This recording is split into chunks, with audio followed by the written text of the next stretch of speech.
we didn't think at all, and certainly not about the wise words of the columnist Claire Rayner, who once famously said that the only reason we now have to live under kings and queens and presidents is that in past ages their ancestors were the best thieves. In the Middle Ages, when the king was feeling greedy and wanted to pay for a new mistress or grand new palace, he simply sent out his robber barons to steal half the herd of every local farmer. And if they complained, the robber barons would say the king needed to feed the army, or some similar excuse. That is how it was done then. But today, the ruling class face a different problem. We now live in an industrial age, and as George Orwell explains in his novel 1984, if the machine age was directed solely with the intention of making the common people physically comfortable, in a mega-productive, computer-controlled epoch, we could soon all live like millionaires. But think what this would mean. If we're all millionaires, we all fly first class.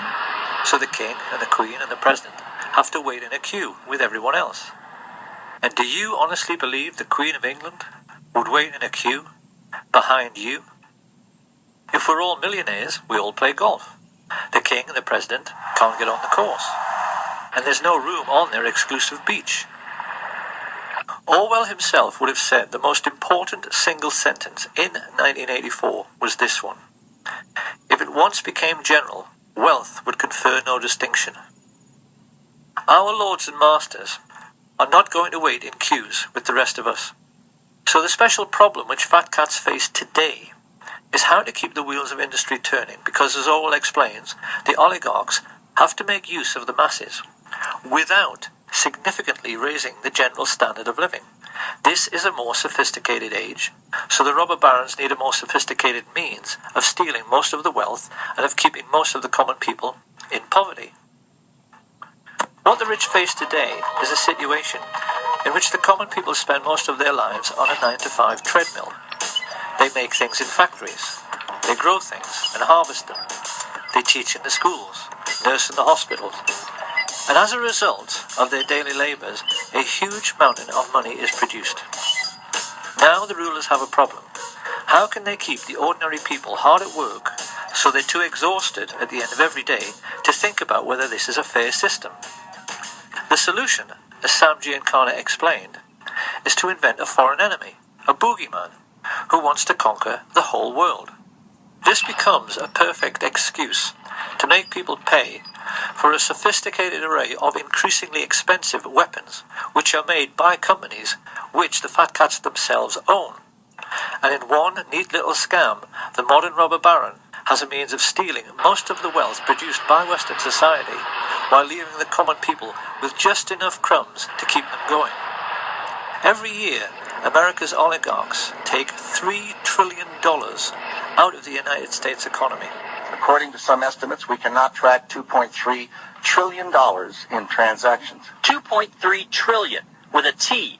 That's $8,000 for every man, woman, and child in America. This is how the rich have rigged the system, so that it benefits them at the expense of everyone else all the time. But in order to keep this fraud going, the public must always be convinced of the need for military expenditure. This is where all the phony terrorism comes in. And if we want to find out who is behind this ongoing hoax, we only have to look at Securicom, the company in charge of World Trade Center security, who removed all guards and sniffer dogs from the buildings on September 10th, so that the charges which brought down the towers in controlled explosions could be planted. If we now ask, who is the chief of Securicom, who do we find? Marvin P. Bush, brother of George W. Bush, son of the man who orchestrated the plot to assassinate President Kennedy, and grandson of the man who made the family fortune from Auschwitz slave labor. The Bush family and their rich friends have been behind all of it. During his time as president, George W. Bush connived with Tony Blair to introduce a deliberate policy of allowing unbalanced and aggressive Muslims to flood into Western countries. They did this in the hope that they would commit atrocities in their adopted countries, and they were actually delighted when the Washington D.C. sniper and the Fort Hood shootings made headlines, because they knew such events would make it easier for the public to swallow the idea that 9/11 was simply more typical Islamic terrorism.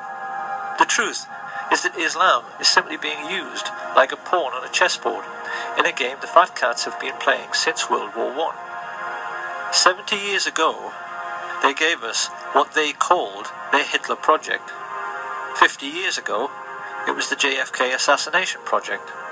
Today we're having to suffer the War on Terror project. And when this current lunacy is over, they'll have another excuse ready to create yet another phony war and yet another patsy. If George Orwell was still alive today, and he was asked to comment upon all the significant political events of the last decade, it's quite likely he would simply restate the Orwellian definition of totalitarianism, to wit, a society living by and for continuous warfare, in which the ruling caste have ceased to have any real function but succeed in claiming to power through force and fraud, and then ask whether this sounds like the world we live in. Because it ought to be obvious by now that our seemingly endless economic recessions are being deliberately orchestrated. In today's world, the commodities markets are arranged in such a way that the price of virtually everything, particularly food, hardly ever changes. So how then can it be that the price of oil increased tenfold in the last decade? Economists are now tacitly agreeing that this was due to financialization, which is just a fancy way of saying rich creeps like the Bush family and their merchant banking friends used their trillionaire fortunes to rig the market. Why did they do this? Because great entrepreneurs like Stelios, with their budget air travel, had managed to break the cartel of the major airlines. Ordinary working families had begun living a jet-set lifestyle. The ruling elite of the entire world was simply terrified, because a jet-set lifestyle is supposed to be the exclusive preserve of the rich. What would happen to their social status if the whole world were part of the jet-set? So, the rich arranged for the credit crunch, and now working families who used to fly 10 times a year can't even afford to use their car. What George Orwell understood better than anyone is that every age is basically the same. It is always a story in which a small elite group of greedy people cling to unjust power and privileges by practicing an ongoing deception upon their followers. Caesar did it with bread and circuses in the Roman arena. George Bush did it with false flag terrorism on 9/11.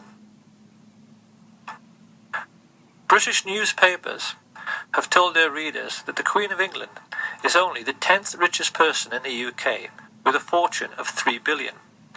But experts who have calculated her real wealth reckon that her ownership of 1/6 of all the land on planet Earth puts her true fortune nearer to 22 trillion. And they also estimate the true wealth of the Queen's merchant bankers, the Rothschilds, the people who started all of this greed by lending money to the Harrimans and the Morgans, to be at least 100 trillion. So finally, we have to ask, what is to be done about all this?